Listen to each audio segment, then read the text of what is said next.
Sa mga hindi pa nakakaalam, si SJ Belanghel ay suspected na nagkaroon ng fracture sa may left leg niya. At alam niyo rin ba kung sinong taong gumawa nito? Yung player na tumula kay Renz Abando na si Chinano Nwaku. Siya yung sinasabing taga-ubos daw ng mga Pinoy sa KBL dahil naiirita daw siya sa kung paano sila maglaro.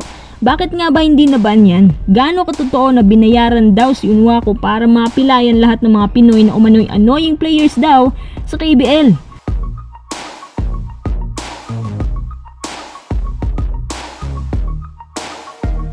Calvin Abueva, masayang masaya dahil hindi na ho matutuloy ang trade sa kanya.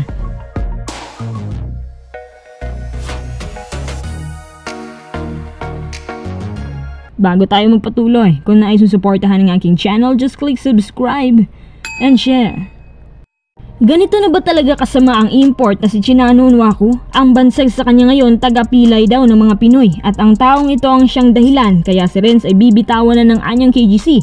Bali ayaw na ho ng anyang dahil alam nila na magbabago ang kilos ng tao once na mga apektuhan ng spine. Siguro itong anyang naninigurado, mahal pa naman ang bayad sa kanila. Pero huwag kayong mag-alala dahil si Renz po ay kinuha na ng isang KBL team. Ang iniisip ng mga tao baka mapilayan na naman si Renz at mas delikado ng buhay niya. Ngayon punta tayo kay SJ Belanghel. Sa pagkakaalam ko si SJ maligse, malikot. Siguro nairita si Nwaku kaya ang ginawa niya, isasahan ang floater ni SJ para maging game winner. Ang mas malala, hindi pa pumasok na fracture pa siya at sobrang sama po ng bagsak niya. Ang suspecha, nagkaroon siya ng fracture sa may bandang tuhod pero mas malala lang inabot ni Renz. Ang dami nagsasabi ngayon na sinasadya daw ni Nwaku to para maubos lahat ng Pinoy sa KBL. Yung iba naman ang sabi, binayaran daw si Nwaku para gawin ito. Alam nyo mahirap sabihin yan. Mahirap rin namang mambintang pero nakakadalawa or nakakatatlo na kasi si Nwaku.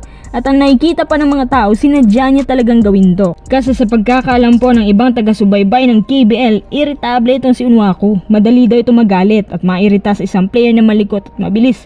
Ngayon na naabutan niya si SJ under the basket, abay tinira na niya kasi alam niya na kapag pumasok yung floater ni SJ, matatalo sila.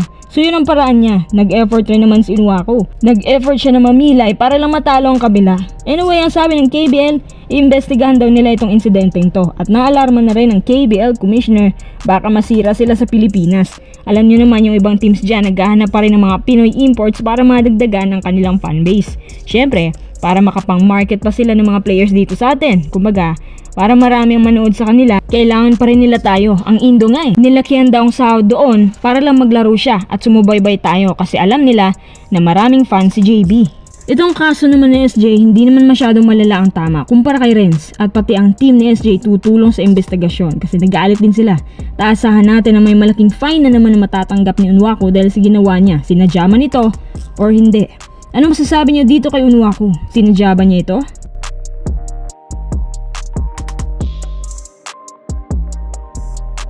Tara, next update. Ang saya naman ni Calvin kasi may nakapagsabi sa amin na hindi na raw siya ititrade. Sa pagkakaalam ko, kinausap ata siya ni boss ng buong management tungkol sa lahat ng mga nagawa niya. Lalo na yung panunukso kay George Gallant dahil sa mata niya. Masama talagang ginawa niyang yun, parang discrimination.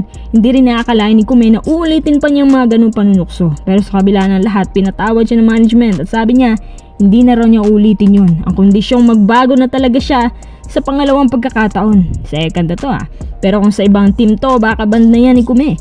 Ang nakikita ko dito sa Magnolia dahil kailangan nilang serbisyo ni Calvin, kaya parang sila yung kapit-tuko sa kanya. Yung angas ni Calvin ang kailangan nila kasi maganda pa naman ang stats niya. Lumalaban pa kahit medyo may edad na. Defensively, ginagamit din nila si Calvin para takutin at pikunin yung mga shooters. Kaya nagiging tinik sa mata si Calvin sa kanila. Matatandaan ng mga nakaraang buwan si Calvin ang laman ng balita at headline sa lahat ng trade news dahil gusto rin pala ng mga tao na tanggalin na siya sa Magnolia dahil nga nainis silang lahat sa kanya. At posible din daw, sabi ni Sir Snow, na siyang ibigay na kapalit kay Arvin Tolentino para magkaroon naman ng isang shooter na wing ang Magnolia.